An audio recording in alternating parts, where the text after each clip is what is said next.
John here from Freedom Pharma. Today I want to talk about an announcement that was made by Bobby Kennedy, the Secretary of HHS, who canceled about $500 million worth of contracts. They were BARDA contracts, which BARDA is part of HHS, that was supporting mRNA vaccine development. And so Bobby Kennedy has now decided that the mRNA vaccines that they were going to support to the tune of $500 million in research funding from the American taxpayer is now going to be canceled, with the idea that they're going to take on other traditional vaccines and new platforms, which I think is a good idea. There's been a lot of criticism of Bobby Kennedy in knocking that down. Well, let's talk about those mRNA vaccines. They've been around for a long, long time. People don't realize that because the first time it was ever used was for COVID. And it was warp speed. Nothing against Donald Trump for getting it done in warp speed. Fantastic that you could get something done through the bureaucratic mess that typically is the FDA in that kind of time. That's great. Unfortunately, what they came out with wasn't great. And now let's talk about that vaccine. We make vaccines. Our company makes vaccines for the purpose of making oral dose antibodies. That's another platform altogether, which, by the way, could be considered as a new platform to replace these mRNA type of vaccines and vaccines in general. We'll talk about that at another time. Let's talk about the actual mRNA vaccines themselves. Probably over 20 years ago, we had two young, newly minted PhD molecular biologists working for us. And they came in and suggested we should be switching our vaccines, which were traditional vaccines, to the new mRNA vaccine, with the idea that this was going to be the best thing since sliced bread. I didn't think much about it. We weren't going to change because it would have meant a lot of bureaucracy for us to change. You know, obviously our vaccines were working very well. And by the way, one of the things we noticed and we knew that the traditional vaccines give a better dose of antibodies. You get a better response than you do with the mRNA vaccines.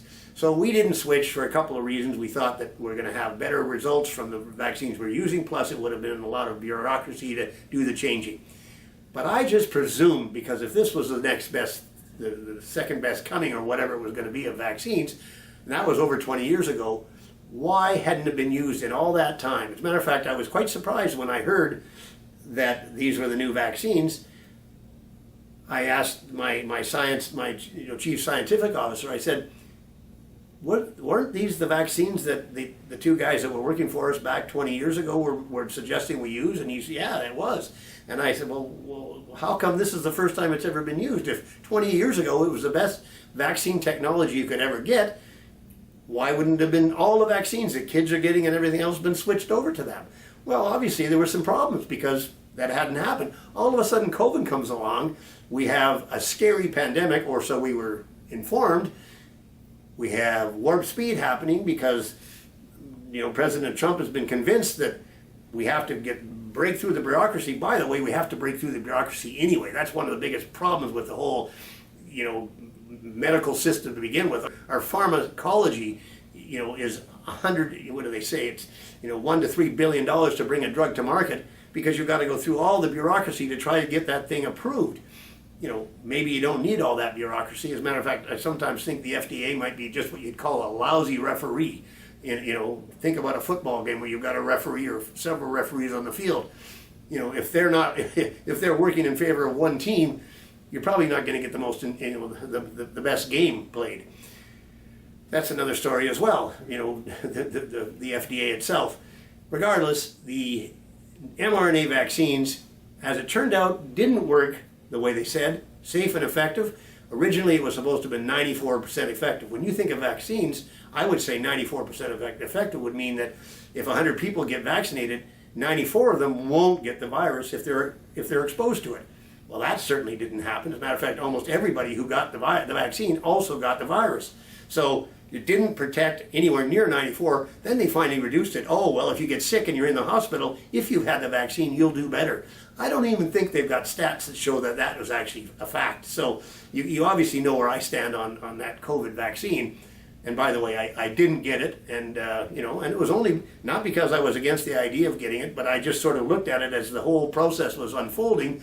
It looked like the virus wasn't nearly as as bad as people were saying it was. And by the way, I was a senior at the time, so I would theoretically been somebody that should be worried about it.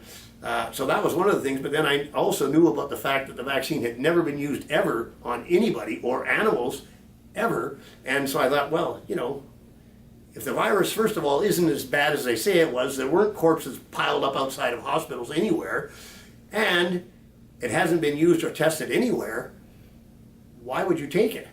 Because, you know, who knows if it's safe, and who knows if you need it anyway. I think I'm in pretty good shape. My immune system probably will respond well to if I do get infected, which, by the way, I did test positive in January of 2021. I had a couple of days I was a little bit dizzy, and that was about as much as it was. So, and I hadn't been vaccinated, and I'm a senior. So obviously that didn't show any negative effects from my perspective. The idea of canceling these contracts, and the contracts, by the way, were to huge companies, Pfizer, Moderna, people who were doing unbelievably well, and obviously did well with the COVID vaccine. I think Pfizer sold an extra $100 billion worth of revenue. I mean, their annual revenue is $50 billion. All of a sudden, they're doubling that for a couple of years in a row. The American taxpayer funded the research to get that drug approved and made. Pfizer didn't give back that funding. So, you know, when you stop and think about and I know that Bobby Kennedy's under a lot of pressure right now, because all the experts are suggesting, oh, this is bad, that you're going to give a bad rap to vaccines in general. He's not saying that at all. He's saying the mRNA vaccines weren't safe and effective. And let's go back to looking at vaccines available for anybody who wants them, but we're not going to fund new mRNA vaccines. We're looking at new platforms and traditional vaccines to deal with upper respiratory infections. And by the way, we have a new platform. As a matter of fact, today we applied to BARDA ourselves for looking at a potential alternative to the typical injected vaccine production of antibodies. We can get antibodies from an external source, and our thought is, let's take these antibodies and aerosolize them. And when you're going to be putting yourself into a compromising position, you're going to go to a football game where potentially the virus is going to be, you know, in the football stands. You could take basically a nasal spray of antibodies that will protect your receptor cells against being infected.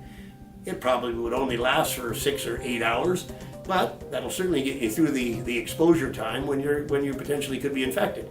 So that's just something that is a possibility that would be an alternative to vaccines. And by the way, it gets rid of the problem of worrying about somebody's immune capability. You know, a vaccine is not the same for every person. You know, how somebody responds to a vaccine that's very healthy would be way different from somebody that responds to a vaccine that is unhealthy and older and with comorbidities. And so in our case, at least with oral dose antibodies from an external source, you know the strength of the antibodies. You know how long they're going to last. You know what dose you need to protect somebody for a period of time. So, you know, just because we've been told that vaccines and the vaccine schedule is the way to go about things, it sort of keeps other things like us from actually ever happening. And so, you know, that sort of closed box, you know, thinking outside the box never happens, because vaccines are the way to prevent disease. Well, you know, I can tell you something. We have this same platform dealing with a bacterial infection called C. difficile. And a lot of people don't know what C. difficile is. Everybody in the healthcare industry knows what it is. It's typically a hospital-acquired infection, gut infection. Sanofi Pasteur and Pfizer, two huge multinational companies, tried to come up with a vaccine to prevent C. difficile infection. They failed. So in other words, vaccines don't always work to prevent infections. We think we can come up with an oral dose antibody that could absolutely prevent people from getting C. difficile, and we're working towards that right now. Anyway, I support what Bobby Kennedy has done with his canceling of the mRNA vaccine research. He's not saying that Pfizer and all the rest can't still go ahead and do research on new vaccines using mRNA, but it doesn't have to be funded by the American taxpayer. So, and he's also looking at alternative platforms, and I hope basically they'll take a look at what we're doing. And I think we have a huge opportunity to develop something that would be better at preventing people from getting sick with who knows what. Regardless, that's my point, and Bobby Kennedy, I appreciate the fact that you've had the courage to come out with this. I hope you'll stick with it. You're going to get a lot of flack. There's no question the experts are all over you already about, oh, you can't stop this vaccine technology. Well, maybe you can, and maybe there's alternatives. Thanks for watching.